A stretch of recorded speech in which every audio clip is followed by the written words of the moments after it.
معزز سامعین و ناظرین، السلام علیکم ورحمۃ اللہ وبرکاتہ۔ الحمد للہ والصلاة والسلام علیک یا رسول اللہ صلی اللہ تعالی علیہ وسلم۔ حضرات، آج میں کچھ گفتگو کروں گا کہ قیامت آنے کا حال اور اس کی کچھ نشانیاں۔ قیامت کی کچھ نشانیاں پہلے کیسے ظاہر ہوں گی اور لوگوں کو یہ کیسے معلوم ہوگا کہ کب قیامت آنے والی ہے یا کب قیامت نزدیک آ رہی ہے۔ سماعت فرمائے، بہت پیاری، بہت اچھی گفتگو ہے کہ ایک دن تمام دنیا، انسان، حیوان، جن، فرشتے، زمین، آسمان اور جو کچھ ان میں ہے سب فنا ہو جائیں گے۔ اللہ کے سوا کچھ باقی نہ رہے گا۔ اسی کو قیامت آنا کہتے ہیں۔ جب انسان، جن، فرشتے، حیوانات وغیرہ سب اس دنیا سے فنا ہو جائیں گے اور اللہ کے سوا کچھ باقی نہ رہے گا، باقی رہے گی تو صرف وہ اللہ کی ذات ہے، اس کے سوا کچھ باقی نہ رہے گا، اسی کو قیامت کہتے ہیں۔ اور اسی کو قیامت کہتے ہیں، آنا کہتے ہیں۔ قیامت آنے سے پہلے کچھ قیامت کی نشانیاں ظاہر ہوں گی، جن میں سے تھوڑی سی ہم یہاں لکھتے ہیں کہ خسف، یعنی 3 جگہ آدمی زمین میں دھس جائیں گے، پورب، پچھم اور عرب میں۔ دن اٹھ جائے گا، یعنی علماء اٹھا لیے جائیں گے، اور جہالت کی کثرت ہوگی، یعنی کثرت سے لوگ جاہلیت پن کریں گے، گناہ کریں گے۔ شراب اور زنا کی زیادتی ہوگی، اور اس بے حیائی کے ساتھ کہ جیسے گدھے جوڑا کھاتے ہیں۔ اور مرد کم ہوں گے، عورتیں زیادہ ہوں گی، یہاں تک کہ ایک مرد کے سرپرستی میں 50 عورتیں ہوں گی۔ مال کی زیادتی ہوگی، عرب میں کھیتی اور باغی اور نہریں ہو جائیں گی۔ نہر فرات اپنے خزانے کھول دیں گی، اور وہ سونے کے پہاڑ ہوں گے۔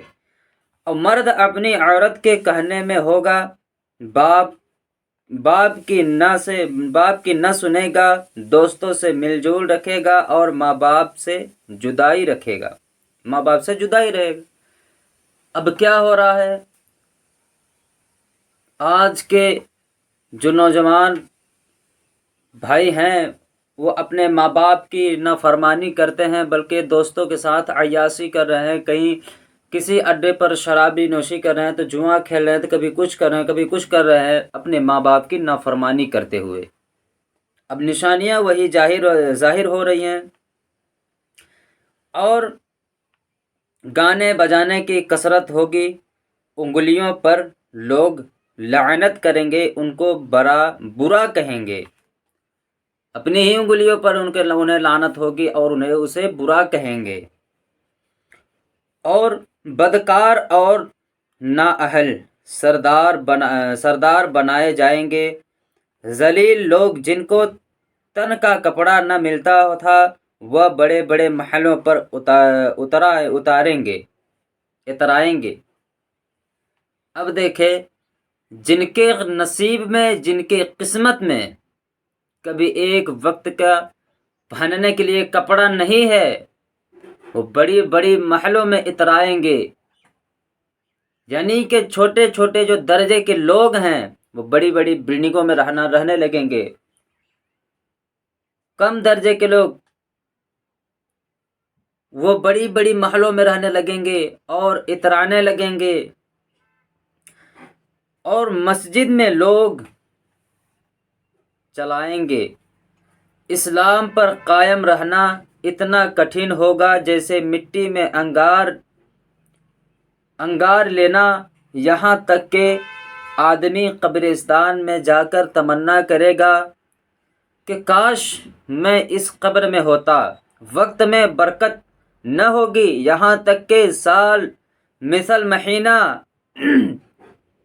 مہینے کے اور مہینہ مثل ہفتے کے، اور ہفتے مثل دین کے، اور دین ایسا ہو جائے گا جیسے کسی چیز کو آگ لگی اور جلد بھڑک کر ختم ہو گئی، اس طریقے سے دن ہو جائیں گے۔ یعنی ایک سال کا دن ایک مہینے میں گزر جائے گا، اور ایک مہینے کا دن ایک ہفتے میں ہی گزر جائے گا، اور ایک ہفتے کا دن ایک دن میں گزر جائے گا، اور ایک دن کا دن اس طریقے سے گزرے گا جیسے آپ کسی چیز میں آگ لگائے اور آگ جل کر کے بھڑکی اور ختم ہو گئی، اس طریقے سے آپ کا دن گزر جائے گا۔ تو یار اللہ کے خوف اپنے دل میں پیدا کرو اور نماز قائم کرو۔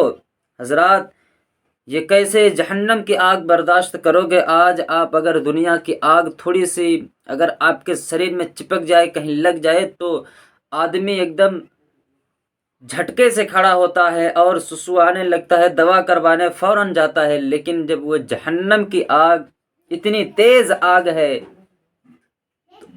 کہ اب اگر وہ جہنم کی آگ اگر ایک سوئی کی نوک کے برابر اس دنیا میں آ جائے، گرے، تو دنیا جل کر کے ختم ہو جائے گی، راکھ ہو جائے گی۔ وہ جہنم کی آگ میں جب پھینکا جائے گا، جب ڈالا جائے گا، تو پھر کیسے برداشت کرو گے؟ اور آگ میں ختم ہوگی، یعنی وقت پہلے جلد جلد گزرے گا، اور درندے جانور آدمی سے بات کریں گے، کوڑے کی نوک جوتے کا تسمہ بولے گا، جو کچھ گھر میں ہوتا ہوا بتائے گا، بلکہ آدمی کی ران اسے خبر دے گی۔ سورج پچھم سے نکلے گا، اس نشانی کے ظاہر ہوتے ہی توبہ کا دروازہ بند ہو جائے گا، اس وقت میں اسلام لانا قبول نہ ہوگا۔ اللہ اکبر۔ اے مسلمانوں، اگر تمہیں توبہ کرنی ہے تو قیامت سے پہلے توبہ کر لو، اپنی گناہوں کی مغفرت کروا لو، کیونکہ جب قیامت جب ایسا وقت ہو جائے گا تو پھر آپ توبہ بھی کرتے ہیں وہ سب دیکھ کر کے تو آپ کا توبہ بھی قبول نہ ہوگا۔ تو توبہ کر کے اور سجدہ ریز ہو جاؤ اللہ رب العزت کے بارگاہ میں۔ اللہ تعالی ہمیں 5 وقت کی نماز پڑھنے کی توفیق عطا فرمائے۔